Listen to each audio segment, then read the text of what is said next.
Alright guys, welcome back to episode 23 of the Highs and Lows series here on Call of Duty Modern Warfare 3. In today's episode, we are taking on the Striker 45 from the SMG's categories. So if you like what you see, please be sure to like, comment, and subscribe.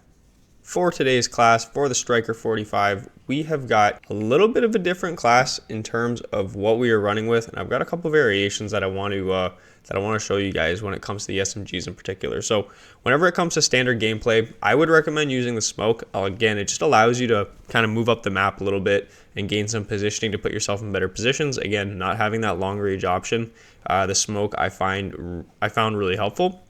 Frags are a must.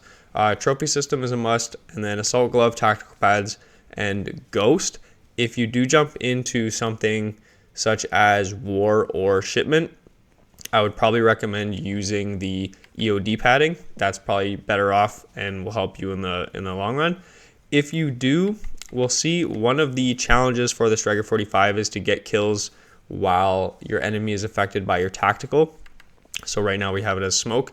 What I did was I switched the vest actually to the engineer vest, and then I moved smoke over to grenade. So that way when you spawn up, you have 2 stun grenades to work with, so it's double the chance per life that someone gets affected by your tactical. You could even probably run your scavenger gloves as well if it resupplies any tactical. So when it comes to the gun, we're going to look into this. I played a little bit of shipment towards the end of it, so in the later clips of today's episode, the gun isn't really going to look like this, but this is what I recommend you use.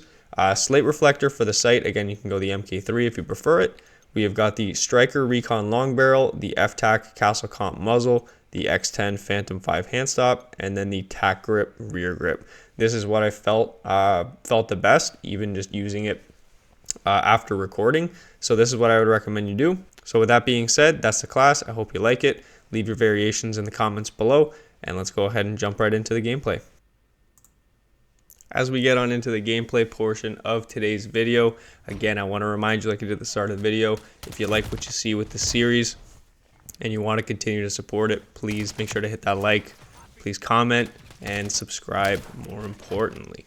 So today we have got the Striker 45 variant. So I know that you might be confused because there's two Striker variants, but we are talking about the 45 Cal 1. The Striker 9 will be in a future episode, so keep an eye out for that. So the Striker 45 is our first SMG that we are going to use in the series. And again, a little bit of a disclaimer, as you guys know, in the past couple episodes and for another episode or two coming up, we have been running into some recording issues. So we're just kind of pushing through. So unfortunately, a result of that is there isn't as much gameplay in today's episode as I would have liked, or there's still an acceptable amount of gameplay. I just maybe had to stretch it more, so some of the clips maybe aren't as good as I would have liked them to, but I still wanted to get enough gameplay in here so you guys could enjoy yourselves. So with that out of the way, we are using our first submachine gun, and I gotta tell you guys, I am so excited that we used all of the miserable guns first. So that being like all the marksman rifles, sniper rifles, battle rifles, all that stuff. I'm so happy that it's now out of the way and we can actually use guns that I want to use. So for example, submachine guns, they allow you to be a lot more aggressive, make some plays, and you get to have more fun with the game, I think. So if that's what you're into, please keep an eye out. The episodes coming up are going to be they're going to be a lot of fun.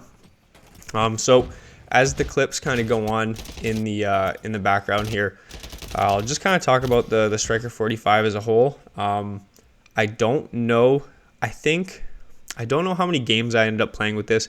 Again, like I said, some of the games did get corrupted. You were only going to be able to see 4 games in this episode. Like I said, the rest were either recorded before, the other games were maybe played before I started recording, or were just corrupted because of the recording software, like I mentioned. So we only have 4 games recorded.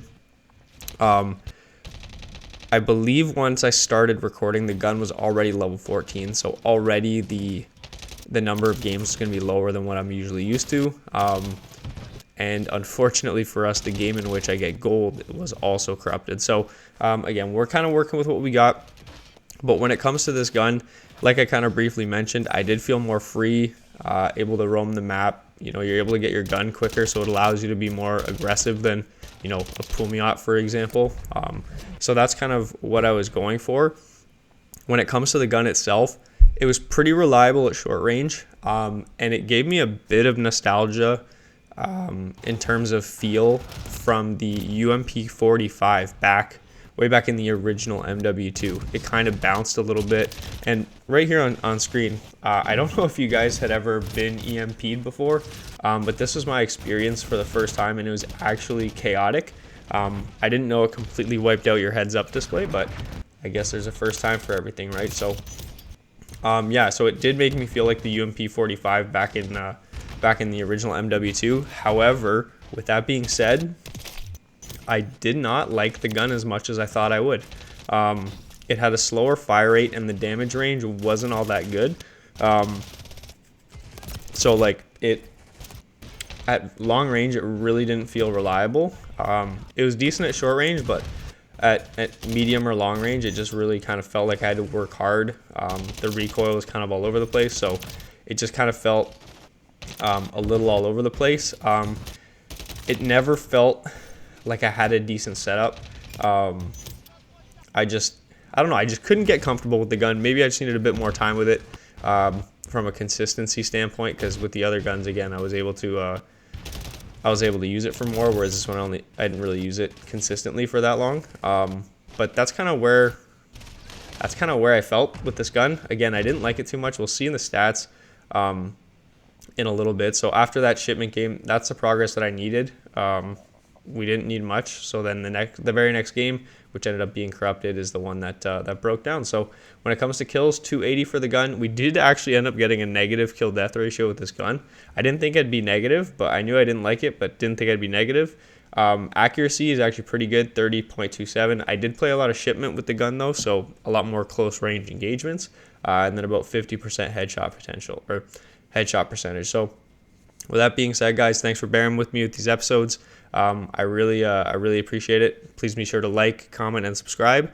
And I hope you're looking forward to the next submachine gun episodes, because I know I am. So with that being said, see you in the next one. Peace.